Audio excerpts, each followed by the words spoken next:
আরজিকর কাণ্ডে দোষী সাব্যস্ত করা হয়েছে ধৃত সিভিক ভলেন্টিয়ার সঞ্জয় রায়কে। শনিবার দুপুরে শিয়ালদা আদালতে বিচারক অনির্বাণ দাস এই রায় ঘোষণা করেন। সাজা ঘোষণা হবে আগামী সোমবার। এদিন রায় শুনে কাঠগড়ায় দাঁড়িয়েই চিৎকার করতে শুরু করে সঞ্জয়। বলতে থাকে তার কোনো দোষ নেই, তাকে ফাঁসানো হয়েছে। আরজিকরের ঘটনায় 5 মাস 9 দিন পর রায় ঘোষণা হয়েছে। এদিন দুপুরে বিচারক অনির্বাণ দাসের এজলাসে হাজির করা হয়েছিল সঞ্জয়কে। তাকে কাঠগড়ায় দাঁড় করিয়ে বিচারক বলেন, আপনি 9ই আগস্ট ভোরের দিকে আরজিকর হাসপাতালে ঢুকেছিলেন। সেখানে ঘোরাঘুরির পর চিকিৎসককে আক্রমণ করেছেন, তার মুখ চেপে ধরে তাকে যৌন হেনস্থা করেছেন। ভারতীয় দণ্ডবিধির 64, 66 এবং 103-এর এক ধারায় আপনার বিরুদ্ধে মামলা রুজু করা হয়েছে।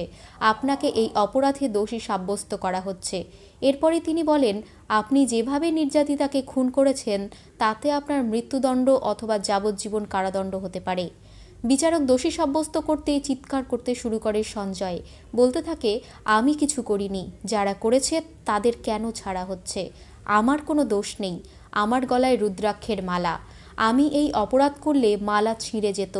স্যার, আপনি বুঝতেই পারছেন যে আমাকে ফাঁসানো হচ্ছে। এরপরই তাকে থামিয়ে বিচারক বলেন, সিবিআই এবং সাক্ষ্যদের বয়ানের ভিত্তিতে দোষী সাব্যস্ত করা হয়েছে, তবে কি শাস্তি সেটা সোমবার জানানো হবে। সেদিন আপনার কথাও শুনব। ব্যুরো রিপোর্ট, আর বঙ্গ সংবাদ।